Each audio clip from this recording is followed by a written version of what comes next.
पहले सवाल का जवाब नहीं, पहले है। सवाल का जवाब अभी जाएंगे नहीं, एक सेकंड पहले रिजवान साहब कह दे और उसके बाद अजय आलोक। हाँ 30 सेकंड रिजवान साहब। हाँ जी साहब, आपने जो कहा ना कि बीजेपी में मुस्लिम रिप्रेजेंटेशन कितना है, तो जरा इसको भी स्टडी कर लीजिए कि बीजेपी में मुस्लिम मेंबरशिप कितनी है। रिप्रेजेंटेशन तो मेंबरशिप के बाद आएगा ना मेरे भाई। तो पहले आप बीजेपी में मुसलमानों की मेंबरशिप बढ़वा दीजिए, रिप्रेजेंटेशन मैं बढ़वा दूंगा। मैंने पार्लियामेंट, ओवरऑल पार्लियामेंट की बात की कि आप बीजेपी को भी ले ले, ओवरऑल पार्लियामेंट में ले लें कि नहीं जितनी बीजेपी की बात नहीं है। मैं अच्छा समझ साहब, आप जितना आराम से और कामली ये बात कह रहे हैं, मैं उतना ही आराम से और कामली आपको समझा देती हूँ। हिंदुस्तान में हिंदू, सिख, बौद्ध, मुस्लिम इस तरीके से नहीं होता है। रिप्रेजेंटेशन पार्टी वाइज होता है। यहाँ पर डेमोक्रेसी चलती है। यहाँ पर ऐसा नहीं है कि अहमदिया चुन के तो ले आए इमरान साहब और अगले ही दिन उनको भगाना पड़ गया क्योंकि खौफ में आ गए थे कि बाकी तमाम जो फिरके हैं वो क्या कहेंगे।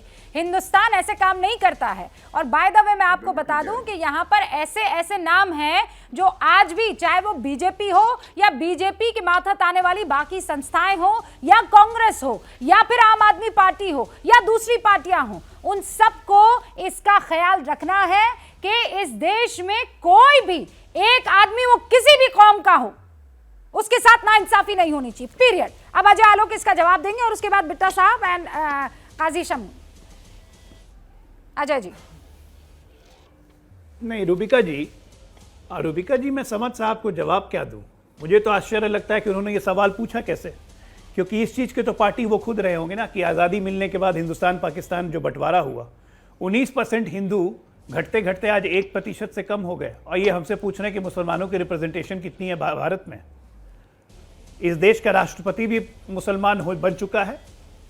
इस देश के हर प्रमुख पदों पे मुसलमान रह चुके हैं। यहाँ पे कोई भेदभाव मुसलमान से नहीं होता है। हमें पाकिस्तान से सीखने की ज़रूरत नहीं है कि मुसलमानों के या सिखों की या जैनों की यहाँ पे रिप्रेजेंटेशन कितनी रहेगी।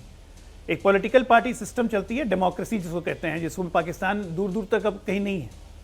देखिए हमारे मुल्क का दुर्भाग्य है कि यहाँ डेमोक्रेसी बहुत ज़्यादा सर चढ़ के बोलती है। ये दुर्भाग्य है हमारे मुल्क का। और डेमोक्रेसी के नाम पर लोग बहुत फ़ायदा उठा लेते हैं और उसको आप जैसे लोग शह देते हैं।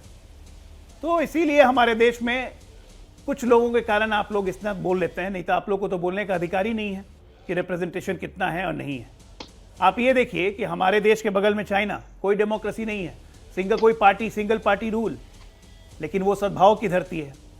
पाकिस्तान जहाँ पे आपस में गृह युद्ध के हालात बन रहे हैं, एक दूसरे को लोग मारने के लिए तैयार हैं, चाहे अहमदिया हो, चाहे पंजाब के पठान हो, चाहे बलूच हो।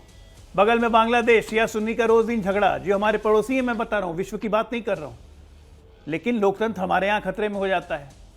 तो हमारी बात छोड़ दीजिए, हम जीवंत डेमोक्रेसी हैं, जीवंत लोकतंत्र, जहाँ क्रिटिसिज्म भी होता है, जहाँ मज़ेदार से लोग रहते भी हैं, आपस में झगड़ते भी हैं, लेकिन मुल्क की बात आती है, देश की बात आती है तो हम एक हो जाते हैं।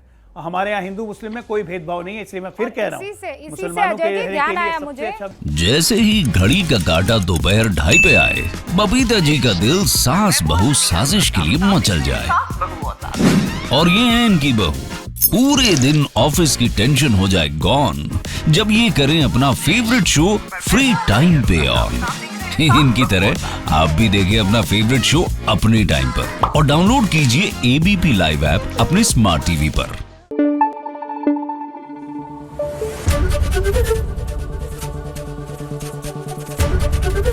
एबीपी न्यूज आपको रखे आगे।